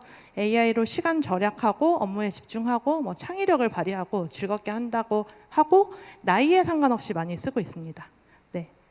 기술이 너무 쉬워졌으니까요. 예전에도 AI를 쓰고 기술을 다 썼는데 그때는 소수의 전문가들이 썼죠. 근데 지금은 이거를 누구나 쓸 수 있게 쉬워진 그런 기술이 됐죠. 그렇지만 자기가 AI 사용해서 업무를 하고 있다는 사실 인정하기를 꺼린대요. 왜냐하면 내가 왠지 AI를 사용해서 일을 하고 있으면은 대체 가능한 사람으로 보일까봐 이제 그걸 숨긴다, 걱정을 한다라고 하는데 이 보고서에 의하면 사실은 많은 사람들이 AI 하면 일자리 감소를 떠올리지만 리더들은 인재 확보에 어려움을 겪고 있다는 거예요. AI를 사용하는 방식으로 일하는 프로세스가 바뀌고 있는데 그 방법을 사용할 수 있는 사람이 없기 때문에 AI 활용 능력을 갖춘 비기술 인재가 너무 필요한 그런 상황이라 내가 AI를 활용해서 업무를 잘하고 있다면 그거를 지금 자랑하는 게 오히려 저는 지금은 플러스라고 생각합니다. 네, 왜냐면 저도 학생들 중에 그거 잘한다고 자랑하는 학생들이 보조 강사가 되고 잘한다고 이야기를 듣고 이제 일도 들어오고 또 같이 일해보자는 제의를 받기도 하고 뭐 강의도 하고 그러거든요. 그래서 AI 능력은 경험을 능가하는 중요한 채용 기준이 되고 있으며 라고 하는데요. 예, 실제로 학생들 취업시킬 때도 많이 느꼈습니다. 그리고 아직 졸업하지 않은 학생들을 AI 쓸 수 있으면 인턴으로 데려가고 싶다고 연락이 오는데도 있어요. 네, 많이 있습니다. AI 활용이 선택의 문제가 아닌 거죠. 2023년 2월에는 마이크로소프트랑 구글에서 여기저기 도입할 거다라고 예고를 했고요. 실제로 지금 그렇게 다 도입이 되고 있고 그냥 아까 보신 것처럼 챗봇으로만 도입이 되는 게 아니라 시각, 촉각, 청각 다 사용을 하게 되어 있고 이제 한글에도 들어온다고 하죠. 그래서 AI로 일을 잘하는 사람은 이제 자신이 일하는 프로세스를 쭉 좀 정리를 해서 거기서 AI로 단축시킬 수 있는 부분에 적재적소에 적당한 AI를 사용할 수 있는 사람, 그런 사람들이 AI를 잘 쓰는 사람인 것 같습니다. 지금은 AI 서비스는 쏟아지고 있고 이거를 잘 사용하면은 예전에는 혼자 할 수 없었던 일을 할 수 있는 슈퍼 개인이 온다. 책 제목인데 뭔가 공감이 가서 네, 갖고 와봤고요. 그렇지만 그래도 위험해요. AI로 이런 프로필 많이들 만드시죠? 실제로 만들어 보신 분들도 있으실 거고요. 이게 유료임에도 불구하고 굉장히 많이 하시더라고요. 네, 이런 일이 있었던 거 아시고 계신가요? 네. AI 프로필 앱으로 대박난 앱이 제가 지금 AI로 요약한 그대로를 갖고 왔는데요. 지인 사진 넣자 저렇게 선정적인 이미지를 생성했다고 합니다. 서비스 이름도 나왔어요. 스노우에서 이 생성 AI가 아무리 열심히 지금 통제를 하려고 해도 아직은 통제되지 않는 그런 기술인 거예요. 그래서 현재 AI 기술이 완벽하지 않다라고 설명을 했다고 하고요. 그래서 조심해서 사용해야 된다는 거죠. 네. 그런 의미에서 다시 어린이들이 사용해도 될까라고 하면 기본적으로는 이렇습니다. 만 13세 미만은 사용 금지고요. 챗 GPT 사용 금지고 이미지 생성 AI 달리도 사용 금지고 만 18세 미만일 경우 부모나 법정 대리인의 동의로 사용할 수 있고 이미지 생성도 지금 13세 미만은 안 되죠. 저희가 이것도 이제 PBL이라고 할 수 있는데 2023년 4월에 대한민국 과학축제에서 그 생성 AI 체험 부스를 운영해달라는 요청을 받았어요. 과학창의재단에서. 해갖고 그때 저랑 저희 학생들이 이제 해봤으니까 부스를 차려놓고 준비를 하면서 생각을 해봤죠. 생각을 해봤더니 부스를 해서 체험을 하면 어떤 사람들이 많이 올까? 아무래도 애들이 많이 올 것 같은 거예요. 어린이들이. 근데 이때가 마침 어떤 이슈가 있었냐면 이탈리아에서 챗 GPT를 한 달 동안 금지했던 때였습니다. 왜 금지를 했었냐면요. 챗 GPT는 13세 미만은 사용 금지고 18세 미만은 허가를 받아야 되고 뭐 보호자의 동의를 얻어야 된다라고는 되어 있지만 챗 GPT가 가입자를 받을 때 연령 정보를 받지 않았었어요. 처음에. 그래서 이탈리아에서 그걸 이야기하면서 이제 조치를 취할 때까지 금지를 시킨 거고요. 한 달 동안 챗 GPT가 이제 연령 정보 받고 그런 과정들을 추가해서 다시 오픈을 했죠. 우리나라에서도 그래서 뒤늦게 전 처음에 가입을 했지만 나중에 연령 정보를 받았거든요. 이제 그런 이슈가 스물스물 올라올 때였어요. 그 전까지만 해도 아예 그쪽은 사람들이 생각도 못했을 때. 그래서 이제 저희가 했던 고민은 막 자료들을 찾아보니까 연령 제한은 나와 있고 고민을 해서 학생들이 찾은 방법은 간접적으로 하는 방법이었어요. 요 어린이가 태블릿에 그림을 그리고 있고요.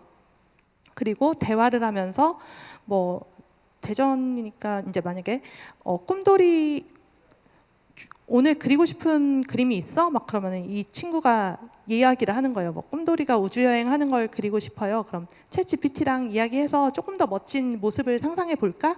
해서 문제 없는 게 나오면은 저 화면으로 돌려서 보여주고, 이미지 생성했을 때도 문제 없는 이미지가 나왔을 때 보여준 다음에 출력해서 주는 방법으로 간접 체험하는 식으로 해서 마무리를 했거든요. 네. 그리고 저 때 또 저희가 하면서 중간에 방법을 바꾼 게 있었는데, 이제 아이들이 오니까 아무런 생각 없이 내가 좋아하는 뽀로로 그려주세요, 내가 좋아하는 피카츄 그려주세요, 이게 되는 거예요. 그러면은 저작권을 침해하게 되거든요. 그래서 나중에는 이렇게 기준을 하나씩 줬습니다. 뭐 좌우명을 하게 한다든지, 어제 꾼 꿈 뭐 이런 걸 하게 한다든지. 그리고 어린이들 체험할 때, 미성년자 체험할 때 시간을 많이 주면은 잔인한 거를 막 해본다든지, 이런 것도 되나 해서 호기심에 좀 불건전한 이미지들 생성할 그런 가능성이 있기 때문에 그런 것들을 다 원천 차단하는 룰을 나중에는 빼곡하게 만들어서 잘 마무리를 했습니다. 앞에 발표하셨던 이재현 님이 빙 이미지 크리에이터의 연령 제한이 있냐고 마이크로소프트에게 직접 질문을 했어요. 그러니까 아까 초등학교 선생님이 직접 질문을 한다고 했잖아요. 이런 게 뚜렷하게 안 나와 있어서 이렇게 질문을 해야 되는 일들이 생깁니다. 이분은 자녀들이 어리거든요. 질문을 했더니 다행히 마이크로소프트 빙은 최신 제품이고 아직 개발 중이라서 이상한 이미지를 제공할 수도 있기 때문에 성인용 필터를 활성화하고 뭐 안전장치를 활성화하고 자녀가 사용할 때 옆에서 잘 지켜보면서 사용해라, 최소 연령에 대한 언급은 없다라고 나와 있습니다. 그래서 이런 서비스들이 간간히 있습니다. 네, 이렇게 유해 정보 차단하고 사용을 하고요. 그래서 올해 제가 이제 심사에 참여했던 공모전에서는 그래도 이렇게 노하우가 생긴 거죠. 안전장치를 했어요. 사실 작년에는 전 국민 대상 AI 공모전 이런 게 있었거든요. 근데 그거 보면서 저거 문제다라고 생각은 했었어요. 어디 걸리진 않지만 저건 문제다. 왜냐면 전 국민 대상인데 연령 제한 있는 서비스들을 쓰게 하니까. 여기서는 생성형 AI는 AI 이미지 생성도구 마이크로소프트 디자이너와 빙 이미지 크리에이터만 쓰게 해서 초등학교 5, 6학년 초등학생 대상으로 공모전을 한 거죠. 저 때는 저도 자문을 했고 초등학교 선생님들도 자문을 하고 심사에도 참여해서 작년보다는 훨씬 더 안전하게 AI를 사용할 수 있게 된 그런 사례라고 보고 있습니다. 이렇게 사용하다 보면 우리가 저작권을 걱정하지 않을 수가 없습니다. 일단 디자인하는 사람은 배타적인 저작권을 가져야지 내가 만든 거를 판매도 할 수 있는 거고, 또 디자인 안 하시는 분들도 워크숍을 하고 나면 그 결과물의 퀄리티가 너무 마음에 들어요. 그럼 이거 내가 써도 되나? 책 표지로 사용해도 되나? 이런 궁금증이 생기는 거죠. 결론부터 말씀드리면은 AI 생성 이미지는 저작권이 없습니다. 이제 2023년 2월의 기사인데요. 이때 미드저니를 가지고 새벽에 자라야라는 그래픽 노블을 저작권 신청을 해서 처음에 승인을 받았어요. 승인을 받았는데 이게 AI로 그렸다라는 게 이제 온라인에서 공개가 되니까 저작권청에서, 미국 저작권청에서 기존에 부여했던 저작권 등록 승인을 취소하고 생성된 이미지 빼고 그걸 배치하고 글을 쓰고 이렇게 편집한 부분, 사람이 노력한 부분에만 한정적으로 저작권을 인정하는 신규 등록증을 발급했고요. 이게 2023년 2월 21일이었어요. 그런 다음에 3월 16일에는 저작권청에서 인공지능에 의해 생성된 소재를 담은 저작물의 등록 안내서를 발표합니다. 저작권의 요건은 인간에 의한 창작에만 저작권을 인정한다라는 것이었어요. 그래서 지금은 이렇게 인공지능 사업자가 지켜야 되는 거, 저작권자가 지켜야 되는 거, 그리고 이용자가 지켜야 되는 거, 저작권을 등록할 때 지켜야 되는 것들이 조금 정리가 되고 있습니다. 근데 제가 조금 의미 있게 본 거는 미국 저작권청에서 만든 그 저작권 등록 안내서에 이런 사례가 나와 있습니다. 저는 이게 앞으로 저희가 좀 참고할 만한 사례라고 생각하는데요. 1884년에 사진이 최초로 저작권을 인정받았던 사례예요.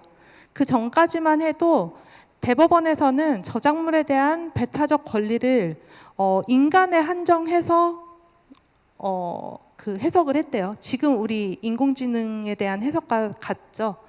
그런데 이때 1884년 이때쯤에 이제 사진 작가가 인기 있는 오스카 와일드라는 작가의 화보를 찍은 거예요. 근데 그 사람이 인기가 많으니까 저작권이 없으니까 사진 찍은 게 다른 사람이 판화로 만들어서 막 판매를 하는 거죠. 그래서 소송을 걸었어요.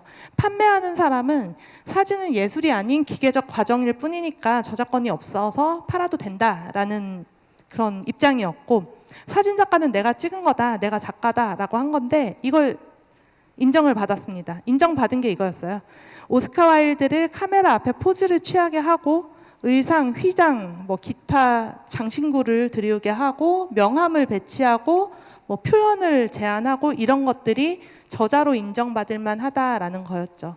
근데 사실 지금 인공지능을 가지고 영화를 만들거나 뭐 이미지를 만들거나 화보를 만들거나 심지어 글을 쓰는 사람들도 저절로 써진 걸로 하려는 건 아닐 거거든요. 네, 물론 그렇게 하는 분들도 계시겠지만 이제 프로라면은 자신의 업을 더 업그레이드하기 위해서 나의 의도를 담아서 하려고 하지 저절로 나오는 걸 그대로 사용하고 싶어 하지 않습니다. 예, 그래서 언젠가 이렇게 받을 수 있는 기회가 되지 않을까라는 생각을 하면서 보고 있는데 이런 기사가 나왔어요. 이제 국내에서도 AI 기반 작품의 일부 저작권을 부여한 사례다라고 나왔는데, 네, 이거는 조금 논란의 여지가 있는데요. 일단은 하는 과정들을 이렇게 구체적으로 제시를 했다고 해요. 아까 새벽에 자라야도 보면은 생성은 직접 한 게 아니지, 생성은 AI가 했지만 배치를 했거나 이야기를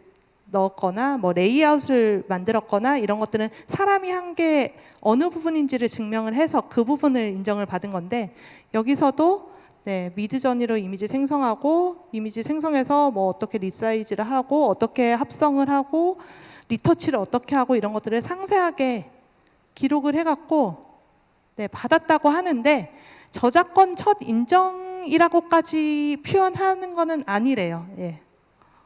아이고, 이렇게 얘기한다고 합니다. 편집 저작물로의 등록은 AI 산출물 자체의 저작물성을 인정해 주는 것이 아니라 AI 산출물을 소재로 인간이 선택, 배열, 구성한 것에 창작성이 있다고 인정을 해준다는 건데, 그래도 저만큼 뭔가 사람이 한 거를 지금은 그래도 내가 했다라는 거, AI를 도구로 사용해서 뭔가 창작을 하거나 결과물을 냈을 때 내가 했다라는 거를 기록을 하거나 남기려면 결과물만을 가지고는 이제는 증명이 안 된다는 거죠. 과정을 굉장히 구체적으로 기록을 하는 게 중요하다는 겁니다. 여기 넘어가겠습니다.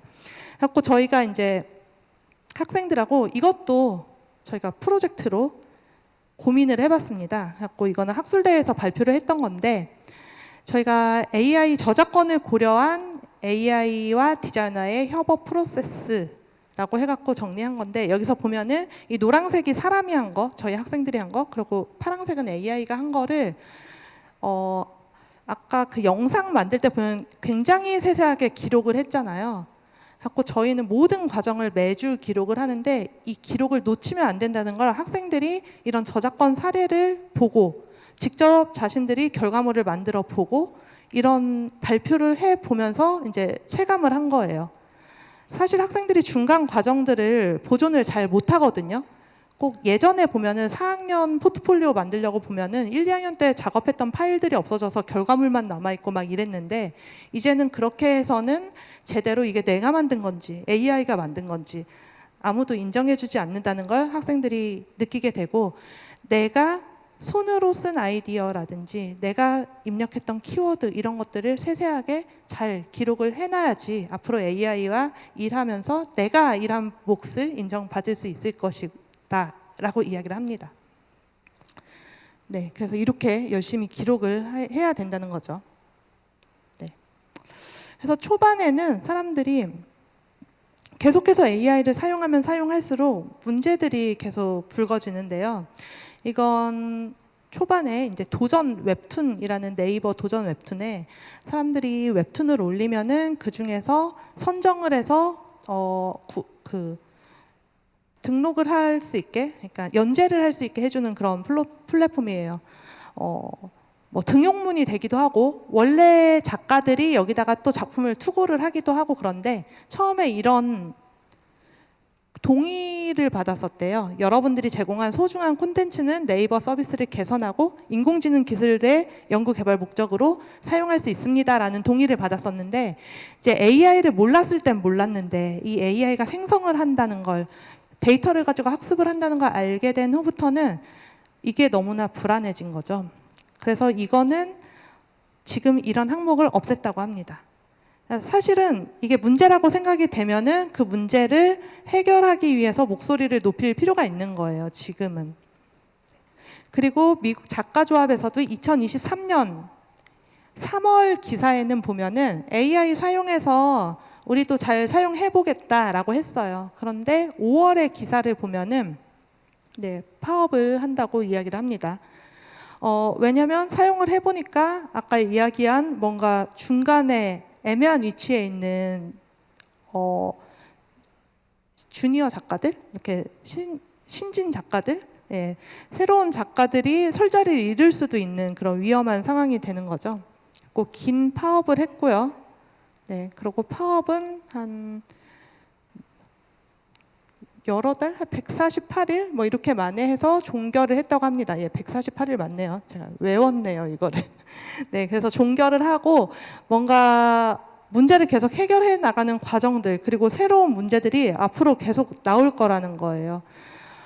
기술이 계속 더 좋아지니까 예전에는 위협을 느끼지 않았던 사람들도, 작년에 제가 픽사 다니는 선배를 만났을 때는 아직 우리가 AI를 쓸 생각은 아직은 안 쓰고 있다라고 했는데, AI가 수준이 올라가면 결국에는 다 위협을 받을 수 있잖아요. 그러면서 거기 들어간 학습된 데이터들에 대한 우려, 그런 것들이 있고 다 지금 소송을 이렇게 시작하고 있습니다. 2024년 1월 6일에 나온 이 논문을 보면은 아까 AI가 만든 이미지는 저작권이 없다라고 이야기를 했습니다. 근데 이것들이 다 AI로 만든 이미지예요. 그럼 저작권이 없다고 할 수 있을까요? 그러니까 그 저작권이 없는 게 AI 기술 수준이 떨어져서 구분이 됐을 때에 해당하는 이야기지, 그 사이에 또 상황이 변한 거예요.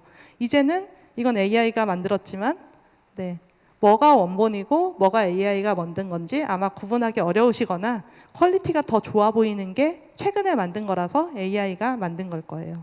이렇습니다.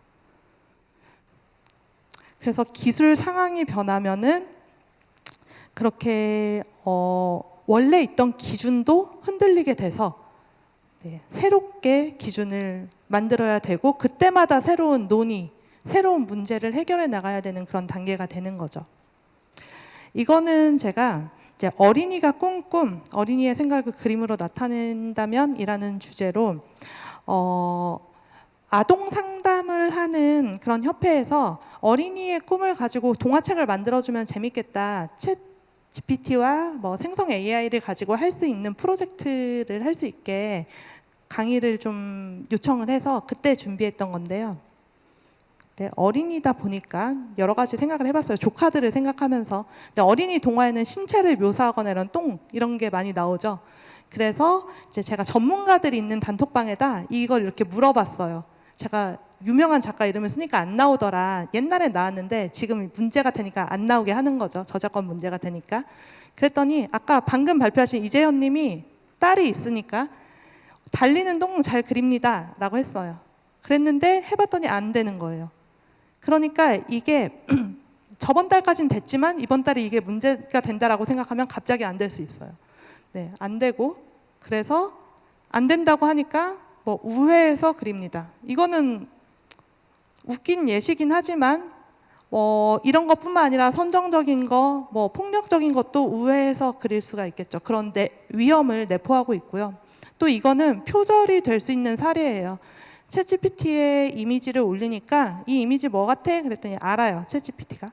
그 다음에 비슷한 거를 그려줘 라고 했더니 그려줬는데, 이것과 이게 표절이라고 할 수 있을까요? 아니면 원래 그림을 그렸던, 원본을 그렸던 사람이 내 아이디어 누가 뺏어갔어 라고 알 수 있을까요? 이런 위험도 있습니다. 사실 이거에 대해서는 답을 잘 모르겠어요. 프롬프트도 의도만 쓰면은 아까 제가 길게 정성 들여서 쓰는 프롬프트 챗GPT에서 자동으로 이렇게 만들어져 있습니다. 그러면은 이 프롬프트를 제가 조금씩 고쳐서 더 써도 되고요. 아니면 다른 도구에다가 넣어서 사용할 수도 있고요. 챗 GPT가 저작권을 얼마나 알고 있나가 궁금해서 한번 함정 질문을 해봤어요. 티니핑과 하츄핑이 손잡고 학교 가는 꿈을 그려줘 라고 했더니 이렇게 그리더라고요. 자꾸 티니핑하고 하츄핑을 모르나? 라고 생각을 했어요. 두 명의 가상인물 타이니핑과 해츄핑을 묘사한 그림이라고 이야기했습니다. 그 다음에 그럼 아이언맨과 배트맨이 말다툼하는 거 그려줘 라고 했더니 가상 슈퍼 히어로 아이언 나이트와 다크 윙이래요. 근데 좀 비슷한데 이거 조금 수상한데 이 녀석이 일부러 이러는 것 같은데 라는 생각이 들어서 이렇게 물어봤어요. 초등학교 6학년 어린이 손그림 수준으로 다시 그려줘 그랬더니 네, 분명히 이거는 배트맨과 아이언맨이죠. 얘는 알면서 지금 짝퉁도 만들 수 있는 거예요. 지금 네, 사람 같죠. 무라카미 다카시 그림을 6학년이 따라 그린 그림 그려줘 하면 안 그려줍니다. 무라카미 다카시의 저작권을 침해하니까요. 네, 안 그려주고요. 그래서 이걸 제가 변호사한테 물어봤어요. 특강하기 전에 뭔가 확인을 해야 될 것 같아서 이 IP가 있는 캐릭터를 이런 식으로 따라 그린 것도 문제가 될까요? 뭐 아이들의 꿈이나 상담 내용을 동화책으로 만드는 특강을 하려고 해요 라고 했더니 이제 공정 이용 요건에 해당하는지 여부에 따라 다른데 우리나라랑 미국은 판례가 좀 다르대요. 대개 미국에서는 국익에 부합하면 허용하고 즉 2차적 저작권 작성권 침해에는 해당하나 교육 자료인 경우 비영리적인 경우에는 허용될 가능성이 높습니다 라고 이야기를 합니다. 그러니까 이런 내가 나도 모르게 저작권을 침해하게 되지 않을지를 좀 조심하셔야 되고요. 유료 서비스들은 보통 유료로 사용하면 커머셜 유즈 할 수 있다라고 써놨어요. 보면 그런 것들을 확인하고 사용을 하시면 됩니다. 그래서 공정 이용을 한번 보면은 모호해요. 기준이 모호한데 저는 네 번째 게 이제 AI를 개발하는 동안에는 사실은 기술 개발을 위해서 데이터를 싹 갖다 썼잖아요. 그래서 내 그림을 가져가서 뭘 하는지도 몰랐고 사실은 AI 기술을 개발하는 거지 내 일을 뺏는 게 아니니까 상관이 없었는데 그 기술이 완성이 돼서 딱 나왔더니 이미지를 판매하는 회사인데 내가 이미지를 내 것과 비슷한 걸 생성해서 막 판매를 해. 그러면은 저작권 소유자의 잠재적인 시장 가치에 영향을 미치게 된 거죠.